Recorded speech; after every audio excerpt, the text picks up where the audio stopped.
Alright, we just had this C63s drop off for a panoramic roof that got stuck in this current position. Pretty common on these cars with the panoramic roofs. The rails in these are plastic and they like disintegrate. So just gonna do the basic look over inspection on the car and also just confirm that that is what's going on here. It can be tricky because you can't really open, it kind of stops in whatever position it breaks in. I might even stick a camera down in there to just avoid trying to like manually open this thing. Basically, if I can just confirm that it's the rails cracking apart, then it's safe to replace the, like quote out the replacement of the rails. Oh, there's a good crack. Yeah, that's it, 100%. I was gonna say I don't want to open it up anymore because even if I am able to open up anymore, I don't want it to be then stuck in that position. At least now it's sort of down and rain can't get in or anything. Okay, so see if you can see this crack here. Focus isn't that great, but yeah, that's definitely what it is. So I'm just gonna try to move it with the motor to see if I can tell if that motor is stripped out or not. The motor is right up here that has the cables in it that like moves the cables back and forth, that slides the glass back and forth. A lot of times when these go out, people keep trying to use them and it'll strip the motor out, so you have to replace the motor as well. So let's see what it sounds like here. Okay, good. It's not stripped out. Okay. It still moves, it just stops. And a lot of times you can do it and then you can hear the motor going and hear grinding. Then the motor's stripped out, so you need cables and the motor. That motor should still be good. As long as it's not like, like it hasn't been overloaded so much that it's overheated. Seems like the strength is still in it. It just isn't moving, of course, because it's bound up. So that's good. So yeah, I can probably just get away with doing the rails on this one. So I'll get that quoted out. Now to look over the rest of the car, just to see if there's anything else. He said he wanted the whole thing kind of sort of looked over and wanted to address this being cracked out, see what the options are there, and to get a different spoiler on it as well. So let's see what it's looking like mechanically. What is this? Boost controller. Oh, these are cracking apart. Very common to happen. There's a company that came out with upgraded versions of these finally. But at the least you'd want to get at least them replaced. As they crack and crumble apart, they get sucked into the engine, so it's pretty good to get those addressed. This coolant reservoir is dead empty. The primary one here for the engine, that's full. I'm using my phone as a flashlight. My flashlight broke in half the other day. I don't know exactly what this is. Not that it matters, but just look for anything wrong in here. Nope. Don't see anything. Everything looks good. A lot of times in these engines, you can't really see much from up top anyways.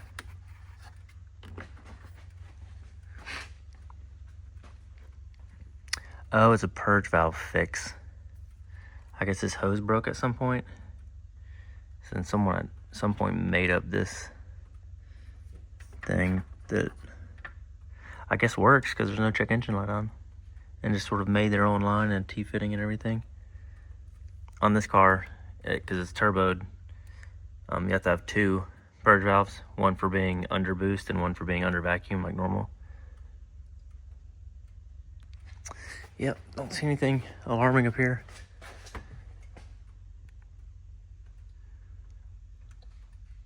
All right, let's lift it up and see what it looks like underneath. See that? The shocks are blown out. The hood won't support its own weight.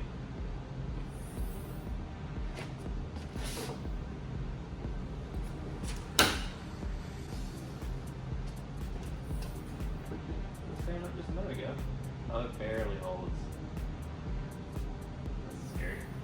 I'm just gonna leave it here. Whenever the lift starts to lift it up, I don't want the vibration to like slam it shut.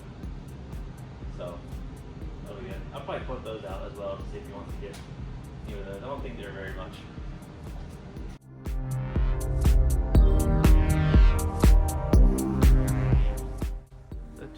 noticing here on the way up. For one, it's missing a wheel bolt. And two, these rotors have a pretty noticeable lip on them. Can you see that?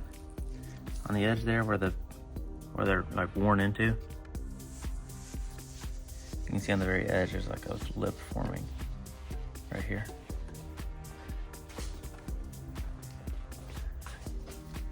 The rears also have a pretty deep one too. That's almost deeper than the front.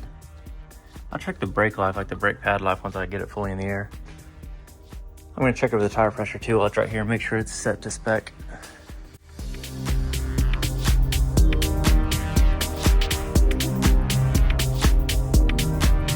Okay, went ahead and took off the inner shields. He did mention something about the belt squeaking every now and again. So I just took these off so that I could get a look at the belt.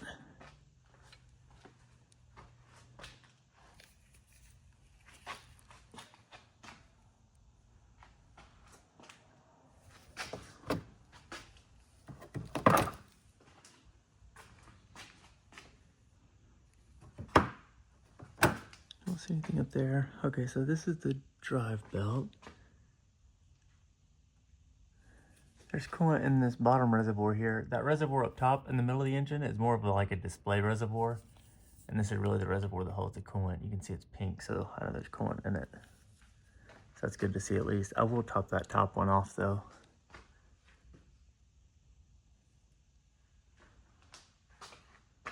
Okay. Let's see, the belt looks, oh no, it's pretty worn out. You can see, I can see the depth of the ribs there. I don't know if I'm gonna be able to get a good focus on this or not, but the only place you can really see the ribs of the belt is right there on that idler pulley. Which just really only means anything to you if you know what this belt looks like new, so you know how to compare it. But no, it's definitely worn out. I would agree with the previous person and get a new tensioner and a new belt in there for that. These oil lines they conveniently put directly in the middle of the belt. So to change it, you have to drain the oil. Oh, there's a bolt missing from this bracket. I wonder why that's been off before. Let's see. The bolt's not broke off in there, so that's good. It's just missing. Anyways, well, if I do this job, I'll get another one of those bolts to put in, obviously. But you have to drain the oil out because you have to disconnect these oil lines so the oil drains out. And then you have to replace the O-rings on those. Of course, they're one-time use to just get the belt off. Not really a pain, just sort of something unfortunate that I wish they would have reconsidered when they were designing the belt system. Okay, now to just look over the suspension here, see if there's anything obvious. Check out these boots for tears or anything. All the bushings. Sway bar end links. See if any of the shocks are leaking, which they're not. And these brakes. The pads look pretty good. Tire tread's good. They do want me to check for tire tread evenness on all the tires. That looks good. This brake pad is good. By 40% life.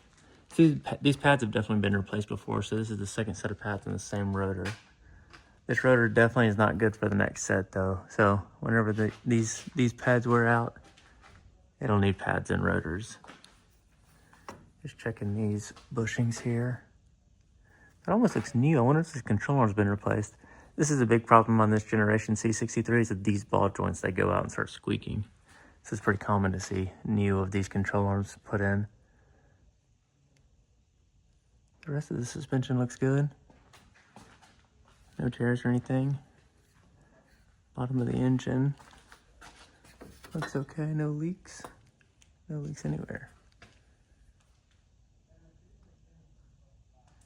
Back of the cylinder heads look good.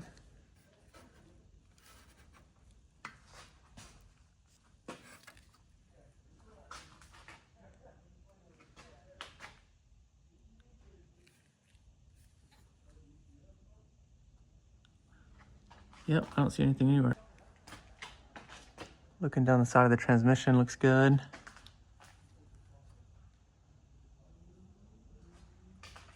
Oh, aftermarket exhaust. I was wondering why someone replaced these nuts, which is very rare that people actually do that correctly. So whoever did it, Actually went out and got new nuts. These are one-time use. I can tell they're new, but then I can tell this is different. And I look back and realize this is a whole different exhaust system. Let me check this. Oh yeah, here's the exhaust flap. That's normally in the H-pipe. Just zip tied up out of the way. Let me see this transmission mount. You can't really see this. I know what it feels like just by feel. And if I can even get my finger to it. Here. Oh, it's good, it's good. Transmission mount is good.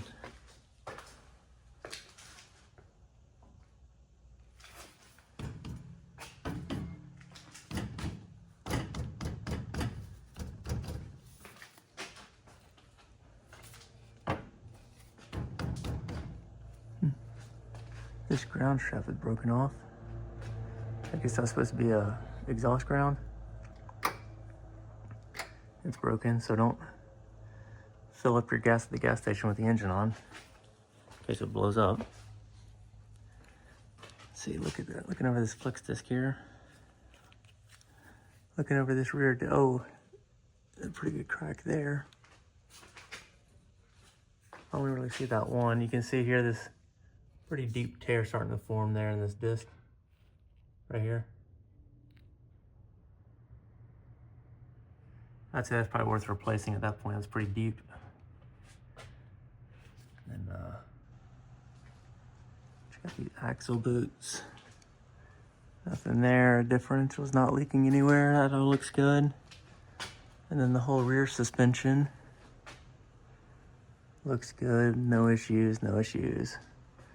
The shocks aren't leaking. A lot of dust. I'm gonna have to look at these rear brake pads with a mirror probably.